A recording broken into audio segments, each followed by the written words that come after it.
कहानी का शीर्षक एक ही ट्रेन दो अलग रास्ते। सुधा एक साधारण पढ़ी लिखी संवेदनशील लड़की थी। छोटे से शहर में पली बड़ी सुधा की शादी बड़े सपनों के साथ राहुल से हुई। राहुल शहर में नौकरी करता था, महत्वाकांक्षी था, लेकिन भावनाओं को शब्द में कहने में कमजोर। शादी के शुरुआती दिन अच्छे थे। सुधा हर रोज चाय बनाती, राहुल अखबार पढ़ता, पर धीरे धीरे खामोशी बढ़ने लगी।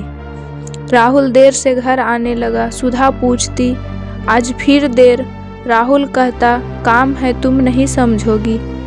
यहीं से दोनों के बीच संवाद टूटने लगा। सुधा को राहुल का बदलाव व्यवहार खलने लगा। राहुल का सुधा का हर सवाल शक लगने लगा। छोटी बातें बड़ी होने लगी। एक दिन सुधा बोली, राहुल, मुझे तुम्हारे साथ समय चाहिए।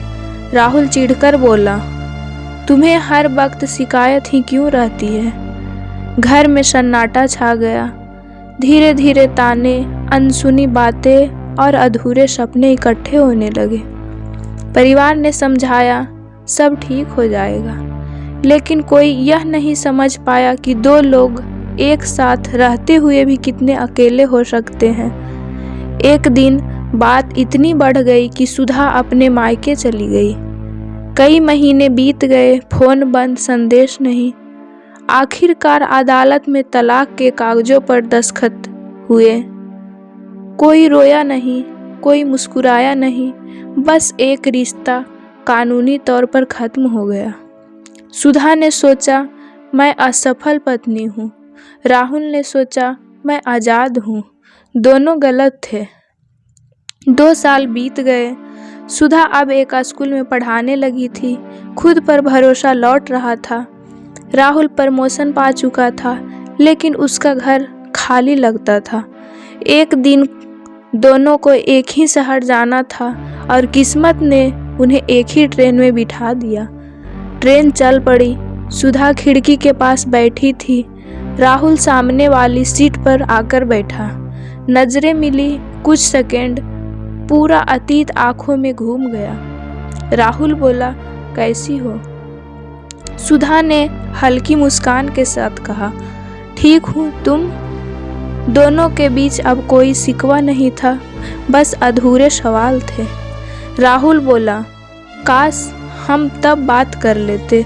सुधा ने कहा, काश हम एक दूसरों को समझने की कोशिश करते। ट्रेन की आवाज में उनके शब्द डूबते रहे। राहुल ने कहा, तलाक ने मुझे बहुत मजबूत नहीं, अकेला बना दिया। सुधा बोली, और मुझे डर से बाहर निकालना सिखा दिया। स्टेशन आने वाला था। राहुल उठा, अगर फिर कभी मिले? सुधा ने बीच में कहा, तो अतीत नहीं, सिर्फ इंसान बनकर। दोनों मुस्कुराए। ट्रेन रुकी। दोनों अलग अलग दिशाओं में चल गए, लेकिन इस बार दिल हल्का था। मुलाकात के बाद, ट्रेन से उतरने के बाद 3-4 मिनट स्टेशन पर उतरते ही भीड़ दोनों को अलग अलग दिशाओं में ले गई। सुधा ने पलटकर नहीं देखा। राहुल ने देखा और फिर खुद को रोक लिया, लेकिन ट्रेन वहीं रुक गई थी। दिल उनके साथ चल पड़ा था। सुधा ने ऑटो लिया।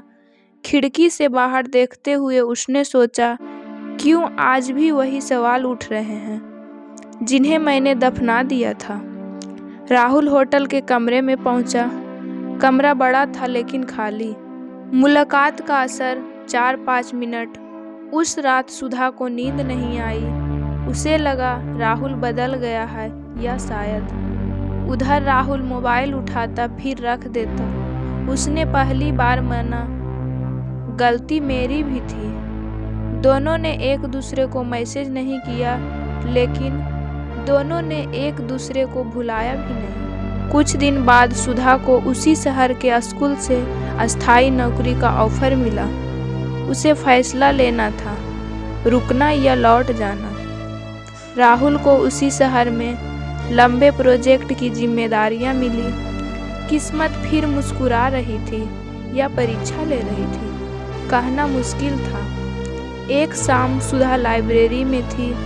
दरवाज़ा खुला, राहुल अंदर आया। इस बार दोनों चौंके नहीं, इस बार दोनों तैयार थे। राहुल बोला, अगर बुरा न मानो तो चाय पी सकते हैं। सुधा ने कुछ पल सोचा, फिर कहा, अब बुरा मानने जैसा कुछ बचा नहीं। कैफे में बैठे हुए पहली बार उन्होंने एक दूसरे की बात पूरी सुनी। राहुल, मैं काम में भागकर जिम्मेदारी से भाग रहा था। सुधा, और मैं प्यार मांगते मांगते खुद को भूल गई थी। कोई बहस नहीं थी, कोई इल्जाम नहीं थी, बस सच था। राहुल ने धीमी आवाज में पूछा, क्या हम दोबारा कोशिश कर सकते हैं? सुधा ने मुस्कुरा कर कहा, शादी नहीं राहुल, पहले दोस्ती। राहुल की आंखों में सुकून था। अब वे साथ बैठते थे लेकिन बंधे नहीं थे। कभी कॉफ़ी, कभी किताबें, कभी खामोशी। दोनों ने तय किया, अगर साथ होंगे तो डर या मजबूरी से नहीं। कुछ महीने बाद सुधा का ट्रांसफ़र हो गया। राहुल का प्रोजेक्ट ख़त्म हुआ। स्टेशन फिर आया, लेकिन इस बार कोई आंसू नहीं, कोई शिकायत नहीं। राहुल बोला, अगर फिर रास्ते में मिले। सुधा मुस्कुराई, तो हम खुद को नहीं खोएंगे। ट्रेन चली। इस बार दोनों अपने अपने रास्ते पर थे, लेकिन अधूरे नहीं। ट्रेन के जाने के बाद स्टेशन पर कुछ देर तक दोनों खड़े रहे थे।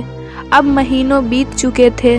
सुधा नए शहर में नई नौकरियां में व्यस्त थी, लेकिन हर सुबह कॉफ़ी बनाते वक्त एक पुरानी आदत याद आती।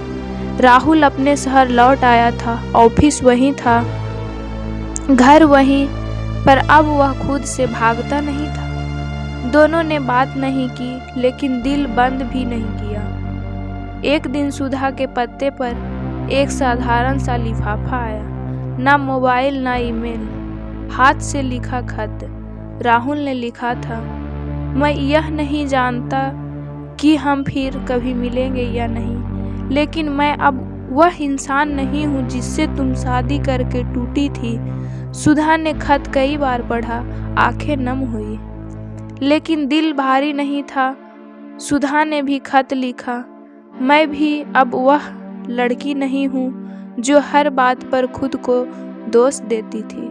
अगर हम फिर मिले तो बराबरी से मिलेंगे। खत भेजते वक्त उसके हाथ नहीं कांपे।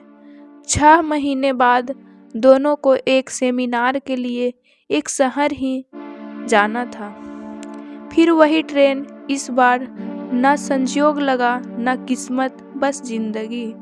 दोनों आमने सामने बैठे।